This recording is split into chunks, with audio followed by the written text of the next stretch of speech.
രാജസ്ഥാനിലെ ജയ്സാൽമീറിനെ ദുരന്ത ഭൂമിയാക്കി ഓടിക്കൊണ്ടിരുന്ന ബസ്സിന് തീപിടിച്ച് ദാരുണമായ അപകടം. ജയ്സാൽമീർ ജോധ്പൂർ ദേശീയപാതയിൽ ചൊവ്വാഴ്ച വൈകിട്ട് നടന്ന ഈ സംഭവത്തിൽ 20 പേർക്ക് ജീവൻ നഷ്ടപ്പെട്ടതായി അധികൃതർ സ്ഥിരീകരിച്ചു. നിരവധി യാത്രക്കാർക്ക് ഗുരുതരമായി പൊള്ളലേൽക്കുകയും ചെയ്തു. നിമിഷ നേരങ്ങൾക്കകം ബസ്സിനെ പൂർണ്ണമായും തീ വിഴുങ്ങിയതാണ് മരണസംഖ്യ ഇത്രയും അധികം ഉയരാൻ കാരണം. രാജ്യത്താകെ നടുക്കിയ ഈ ദാരുണ സംഭവത്തിൽ പ്രധാനമന്ത്രി നരേന്ദ്രമോദി ഉൾപ്പെടെയുള്ളവർ അനുശോചനം രേഖപ്പെടുത്തി. ചൊവ്വാഴ്ച വൈകുന്നേരം ജയ്സാൽമീറിൽ നിന്ന് ജോധ്പൂരിലേക്ക് പുറപ്പെട്ട സ്വകാര്യ കമ്പനിയുടെ AC സ്ലീപ്പർ ബസ്സാണ് അപകടത്തിൽപ്പെട്ടത്. ജയ്സാൽമീർ ജോധ്പൂർ ഹൈവേയിൽ വെച്ച് ബസിന്റെ ഒരു ഭാഗത്ത് നിന്ന് തീ പടരുന്നത് ശ്രദ്ധയിൽപ്പെട്ടെങ്കിലും നിയന്ത്രണാതീതമായ വേഗത്തിൽ തീ ബസിന്റെ എല്ലാ ഭാഗങ്ങളിലേക്കും പടർന്നു പിടിക്കുകയായിരുന്നു. ദൃക്സാക്ഷികളുടെ മൊഴി പ്രകാരം മിനിറ്റുകൾക്കുള്ളിൽ തന്നെ ബസ് പൂർണ്ണമായും കത്തി നശിച്ചു. അപകടം നടക്കുമ്പോൾ ബസ്സിൽ ആകെ 57 യാത്രക്കാരുണ്ടായിരുന്നതായിട്ടാണ് പ്രാഥമിക വിവരം. തീ പടർന്ന ഉടൻ തന്നെ നിരവധി യാത്രക്കാർ ജീവൻ രക്ഷിക്കാൻ വേണ്ടി ബസിന്റെ ജനലുകൾ തകർത്ത് പുറത്തേക്ക് ചാടി. രക്ഷാപ്രവർത്തനത്തിനായി അഗ്നിശമന സേനയും പോലീസും സ്ഥലത്തെത്തിയെങ്കിലും അപ്പോഴേക്കും ബസ്സിനുള്ളിൽ കുടുങ്ങിയവർക്ക് ജീവൻ നഷ്ടപ്പെട്ടിരുന്നു. തീപിടുത്തത്തിൽ മരിച്ച 20 പേരെ കൂടാതെ ഗുരുതരമായി പരിക്കേറ്റ നിരവധി യാത്രക്കാരെ ആശുപത്രിയിലേക്ക് മാറ്റി. പരിക്കേറ്റവരെ ആദ്യം 3 ആംബുലൻസുകളിലായി ജയ്സാൽമീറിലെ ജവഹർ ആശുപത്രിയിൽ എത്തിച്ചു. പ്രാഥമിക ശുശ്രൂഷകൾക്ക് ശേഷം മികച്ച ചികിത്സയ്ക്കായി ഇവരെ ജോധ്പൂരിലെ വിവിധ ആശുപത്രികളിലേക്ക് മാറ്റി. പരിക്കേറ്റവരിൽ പലർക്കും 70% വരെ പൊള്ളലേറ്റതായി ആശുപത്രി വൃത്തങ്ങൾ അറിയിച്ചു. സംഭവ സ്ഥലത്ത് വെച്ച് തന്നെ ജീവൻ നഷ്ടപ്പെട്ടവരുടെയും ആശുപത്രിയിൽ വെച്ച് മരണപ്പെട്ടവരുടെയും മൃതദേഹങ്ങൾ തിരിച്ചറിയാൻ സാധിക്കാത്ത നിലയിലായിരുന്നു. ഇത് അധികൃതർക്ക് വലിയ വെല്ലുവിളിയാണ് ഉയർത്തുന്നത്. മരിച്ചവരുടെ മൃതദേഹങ്ങൾ തിരിച്ചറിയുന്നതിനായി യാത്രക്കാരുടെ കുടുംബാംഗങ്ങൾ ജോധ്പൂരിലെ ആശുപത്രികളിലേക്ക് എത്തണമെന്ന് ജയ്സാൽമീർ ജില്ലാ കളക്ടർ പ്രതാപ് സിംഗ് അഭ്യർത്ഥിച്ചു.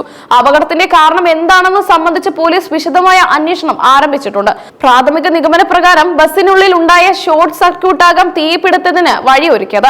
സ്വകാര്യ AC സ്ലീപ്പർ ബസ് ആയതുകൊണ്ട് ബസ്സിന്റെ എയർ കണ്ടീഷണർ യൂണിറ്റുകളിലോ ഇലക്ട്രിക് വയറിങ്ങുകളിലോ ഉണ്ടായ തകരാറാണ് തീ പടരാൻ കാരണമായതെന്നാണ് നിഗമനം. തീപിടുത്തം സംബന്ധിച്ച് ഫോറൻസിക് വിദഗ്ധരും സാങ്കേതിക വിദഗ്ധരും വിശദമായ പരിശോധന നടത്തും. ബസിന്റെ അറ്റകുറ്റപ്പണികൾ, സുരക്ഷാ സംവിധാനങ്ങൾ, അഗ്നിശമനത്തിനുള്ള ക്രമീകരണങ്ങൾ എന്നിവയെല്ലാം പരിശോധനയ്ക്ക് വിധേയമാക്കും. അപകടത്തിന്റെ യഥാർത്ഥ കാരണം കണ്ടെത്താൻ സമഗ്രമായ അന്വേഷണത്തിനാണ് അധികൃതർ ഉത്തരവിട്ടിരിക്കുന്നത്. ജയ്സാൽമീറിലെ ദാരുണമായ അപകടത്തിൽ പ്രധാനമന്ത്രി നരേന്ദ്രമോദി അഗാധമായ ദുഃഖം രേഖപ്പെടുത്തി. അദ്ദേഹം X പ്ലാറ്റ്ഫോമിലൂടെ അനുശോചനം അറിയിച്ചു. ജയ്സാൽമീറിലെ ബസ് അപകടം ഏറെ ദുഃഖകരമാണ്. ജീവൻ നഷ്ടപ്പെട്ടവരുടെ കുടുംബങ്ങളുടെ ദുഃഖത്തിൽ പങ്കുചേരുന്നു. പരിക്കേറ്റവർ എത്രയും വേഗം സുഖം പ്രാപിക്കട്ടെ. ദുരിതം അനുഭവിക്കുന്നവർക്കും അവരുടെ കുടുംബങ്ങൾക്കും ഒപ്പമുണ്ട് എന്ന് പ്രധാനമന്ത്രി കുറിച്ചു. അപകടത്തിൽ ജീവൻ നഷ്ടപ്പെട്ടവരുടെ കുടുംബങ്ങൾക്ക് പ്രധാനമന്ത്രിയുടെ ദേശീയ ദുരിതാശ്വാസ നിധിയിൽ നിന്ന് 2 ലക്ഷം രൂപ വീതം നഷ്ടപരിഹാരം പ്രഖ്യാപിച്ചു.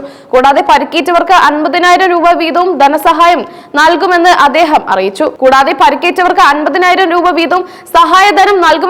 അറിയിച്ചു. രാജസ്ഥാൻ മുഖ്യമന്ത്രിയും ഗവർണറും ഉൾപ്പെടെ നിരവധി രാഷ്ട്രീയ നേതാക്കൾ ദുരിതത്തിൽ അനുശോചനം രേഖപ്പെടുത്തി. അപകടത്തിന്റെ പശ്ചാത്തലത്തിൽ ജയ്സാൽമീർ ജില്ലാ ഭരണകൂടം ഹെൽപ്പ് ലൈൻ തുറന്നു. മരിച്ചവരെ തിരിച്ചറിയുന്നതിനും പരിക്കേറ്റവരെ കുറിച്ചുള്ള വിവരങ്ങൾ ലഭിക്കുന്നതിനും ഈ ഹെൽപ്പ് ലൈൻ സഹായകമാകും. കളക്ടർ പ്രതാപ് സിംഗ് തന്നെ നേരിട്ട് രക്ഷാപ്രവർത്തനങ്ങൾക്കും തുടർ നടപടികൾക്കും മേൽനോട്ടം വഹിച്ചു. മൃതദേഹങ്ങൾ തിരിച്ചറിയാൻ യാത്രക്കാരുടെ കുടുംബാംഗങ്ങൾ മുന്നോട്ട് വരണം. ഞങ്ങൾ എല്ലാ സഹായവും നൽകാൻ തയ്യാറാണ്, കളക്ടർ അറിയിച്ചു.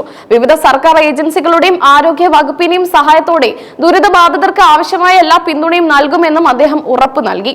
ഈ ദാരുണമായ അപകടം രാജ്യത്തെ പൊതുഗതാഗത വാഹനങ്ങളിലെ സുരക്ഷാ മാനദണ്ഡങ്ങളെ കുറിച്ചുള്ള ചോദ്യങ്ങൾ വീണ്ടും ഉയർത്തുന്നുണ്ട്. സ്വകാര്യ സ്ലീപ്പർ ബസ്സുകളിലെ ഇലക്ട്രിക്കൽ സംവിധാനങ്ങളുടെയും അഗ്നിശമന ഉപകരണങ്ങളുടെയും കാര്യക്ഷമത സംബന്ധിച്ച് കർശനമായ പരിശോധനകൾ നടത്തേണ്ടതിന്റെ ആവശ്യകതയാണ് ഈ ദുരന്തം ഓർമ്മിപ്പിക്കുന്നത്. യാത്രക്കാരുടെ സുരക്ഷ ഉറപ്പാക്കാൻ സർക്കാർ അടിയന്തര നടപടികൾ സ്വീകരിക്കണമെന്ന ആവശ്യം ശക്തമായിട്ടുണ്ട്. ദുരന്തത്തിൽ ജീവൻ നഷ്ടപ്പെട്ടവരുടെ ഓർമ്മകൾക്ക് മുന്നിൽ രാജ്യം തലകുനിക്കുന്നു. പരിക്കേറ്റവർ എത്രയും വേഗം ജീവിതത്തിലേക്ക് തിരിച്ചു വരട്ടെ എന്ന പ്രാർത്ഥനയിലാണ് നാട്. ജയ്സാൽമീർ ബസ് അപകടം റോഡ് സുരക്ഷയുടെയും അടിയന്തര പ്രതികരണ സംവിധാനങ്ങളുടെയും പ്രാധാന്യം വിളിച്ചോതുന്ന മറ്റൊരു ദുരന്തമായി മാറി.